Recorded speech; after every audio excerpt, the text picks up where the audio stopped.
was I then? 2, 3, yeah. 2.5, I think. Yeah. And that's when we used to dive under the table when the Zeppelins came over. So can you remember the Zeppelins? Yeah, I remember hearing them, making almost the same sound as the Luftwaffe. Was it frightening? It was, and you searchlight, and it made. I can still remember it making a sound like an aeroplane.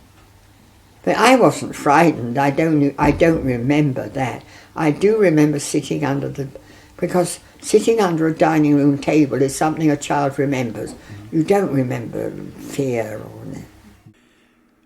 None of Rita's family was killed in the war. Margaret Saunders' family was not so lucky. They were to be profoundly affected. During the war, marriages were often very short-lived. This was the case in my family. My grandparents got married on the 20th of June, 1914. It was a splendid wedding. A lot of people, you can see from the photos, really happy occasion. But then a week later, the Archduke was shot. And then, of course, war happened fairly soon after that, and my grandfather was one of the first people to be called up and to go off to war. So they only had a couple of months together. Luckily for me, she was already pregnant. Otherwise, of course, I wouldn't be here today. My father was born on the 8th of April, 1915.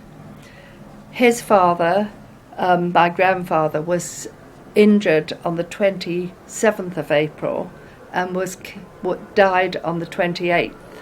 That was an awful day for my grandmother because the 28th of April was her birthday, and you can't think of a worse day to have your husband die than on your birthday.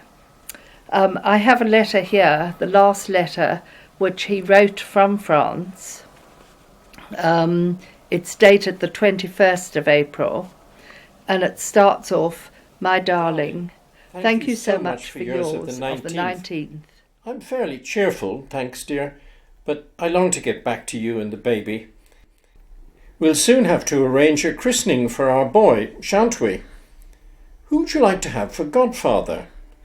I think it's fine, baby giving you so little trouble, but it must be trying having to get up in the middle of the night to feed him. I enclose a cheque for your birthday.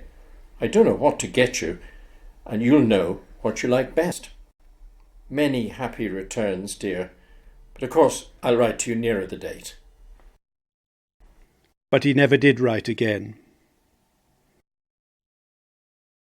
Years later,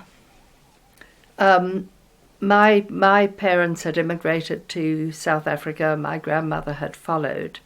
But on one occasion when my parents were back in England, we received a small trunk which had my grandmother's name on it.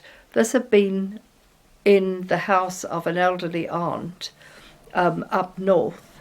No idea why it was there. But when she died, her family sent it back down to us. When we opened it up, it was full of wedding presents. Some of them had been opened and rewrapped, tied up again with ribbon. Some of them had not even been opened. It was so sad and poignant to find these wedding presents, which my grandmother, had obviously not been able to look at because of the situation with her husband dying. My grandmother wasn't the only one who mourned him. His sister, Helen, who they called Nellie, she was married. She had 2 children, but after he died, she went to pieces, really.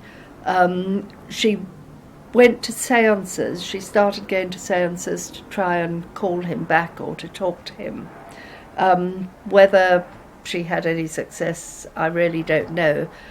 But one day, one foggy day, she left home, and the following day she was found floating in the Thames. and no one knows how or why she got there, but obviously she just couldn't cope with the fact that her dearly beloved brother had been killed.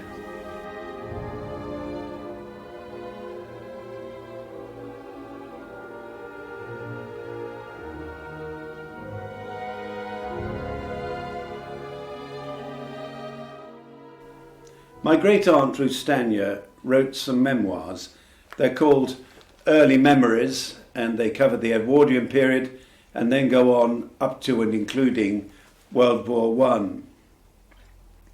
Now, Ruth was the youngest of 8 children, and the next youngest was a boy called Stanton, and Ruth and Stanton formed their own little alliance within the family. They were very close. They stayed close all their life. In 1915, Stanton went off to the war as a machine gunner, and Ruth married a man called Gordon. And she includes in her memoirs the episode I'm about to read. And I should say that Ruth was a scientist by training. She had a Quaker's respect for the truth. She had an extraordinarily accurate memory. She was not someone who made things up. We are really past the end of July by now, and I am still putting off the narration of a story which sounds too improbable and psychic and mystic to have a place in this dull record, and yet which, since it is as true and real and important to me as anything else in this journal, it would be more misleading and less honest to omit than to tell. Our bedroom was a nice airy room with a bay window looking over the sand dunes beside the house and a blue-green patterned linoleum on the floor. Completely irrelevant details, but I see the room so clearly whenever I think of that morning of July the 31st. We usually had an alarm to wake us, as Gordon had to start for the hospital so early. But on that morning, for the only time in my life, I suddenly waked from a dream with a great shout, which woke Gordon too. I had sat up in bed with a bound, almost still in my sleep, shouting, "But I want my brother!" When Gordon was jerked awake in alarm, I said I was sorry, that I'd been dreaming. I'd been arguing with someone, presumably God, who had said, "But you have your husband now anyway, and soon you will have your baby." And I had wakened myself as well as Gordon by my shouted reply that I don't care, I want my brother. That was all I could remember of my dream, and yet I knew quite certainly that Stanton had been taken from this world. The wire announcing his death did not come till 2 days later and held no surprise or shock for me. It was lying on the floor when Gordon came in, and when he read it and began to try and comfort me, I said that it was all right and that I'd known before, and Gordon too had realised that. Probably the only strange part about this incident is that I did not think it in the least bit strange at the time, but took it as a matter of course, and except for the contentment which it had brought to me, scarcely gave it another thought.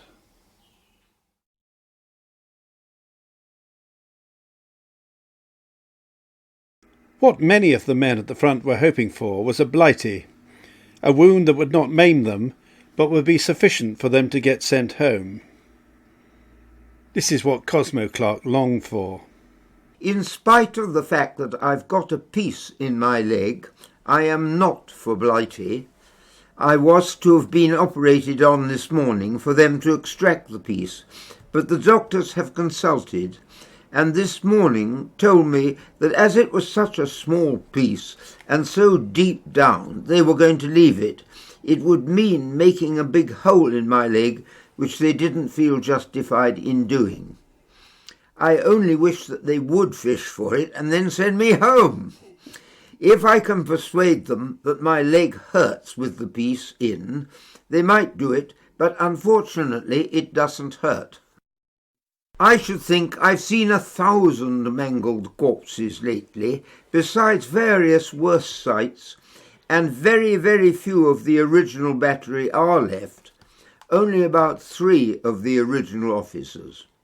Soldiering on with strange officers and men is not enjoyable. Last night, everybody who was for Blighty went off to the hospital ship. All, that is, except another chap and myself. He has been out 21 months, and I've been out 10. Everybody who went home had been out about 3 or 4 months only. One chap had only been out 24 hours, and then he got a nice little shrapnel bullet through the fleshy part of his left arm. Lucky swine. I've never been so jealous in all my life.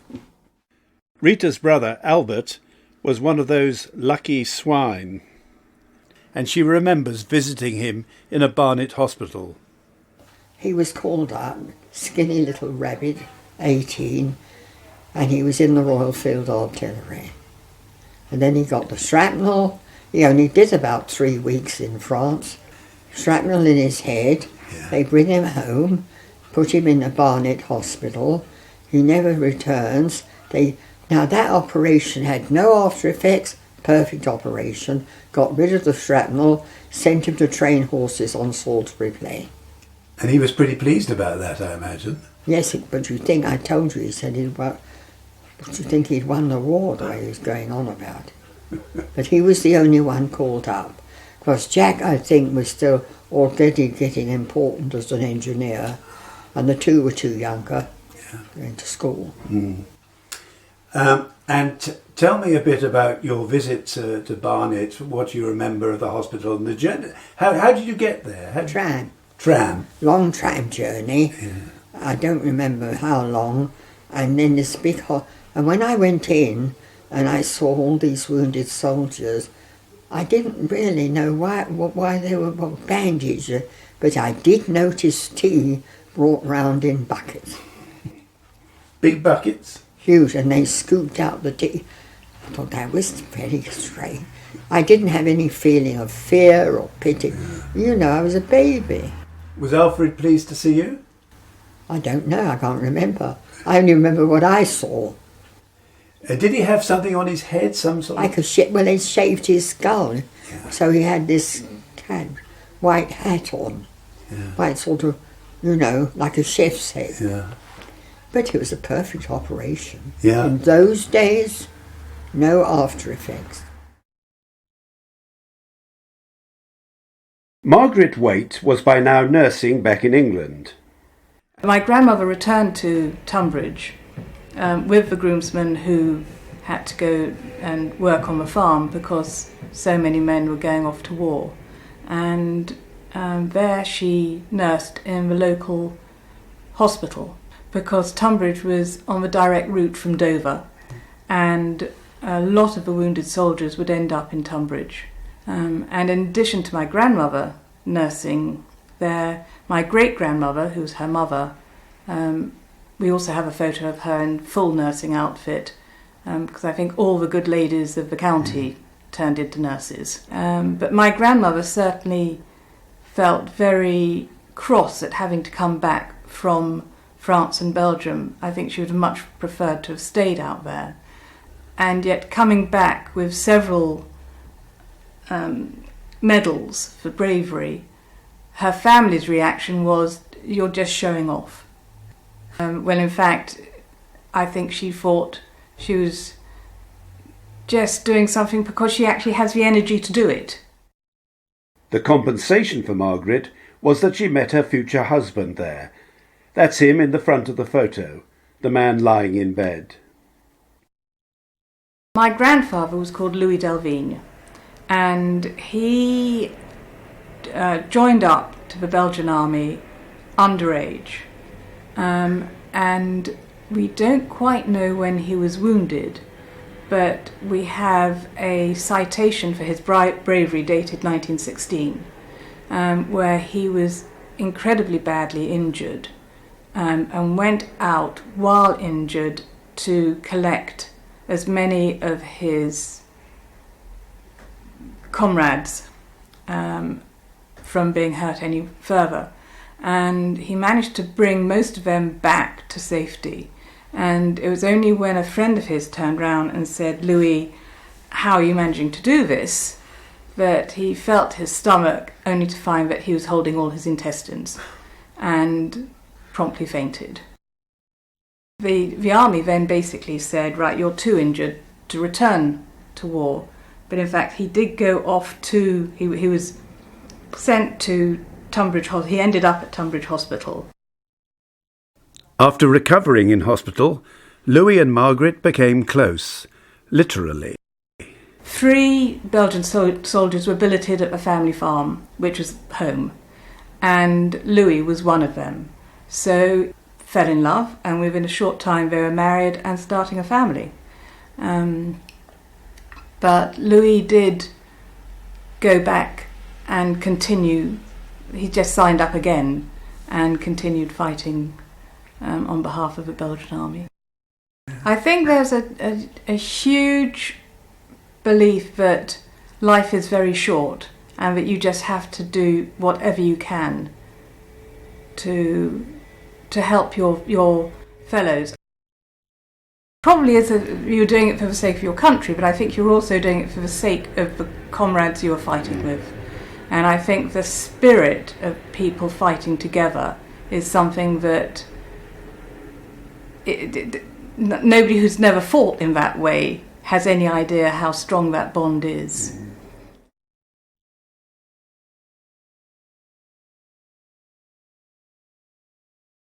One of the things that happened was he got gas, and I remember his describing, this was very nasty business, you were sitting on a pool of mustard gas. Getting rid of that was in itself must have been a awful business. After the gas attack, Conway's father spent several months in a French military hospital being nursed back to health. It was a boring experience, but he managed to find a way of passing the time. Well, he was very good at making models. He used what materials were available to him and made paper models of the buildings in the local town. Conway still has those models. So you think he could see these buildings outside his window? I think he probably, well, he may have been, taken and pushed around the place to see the village. I think that was probably how it was.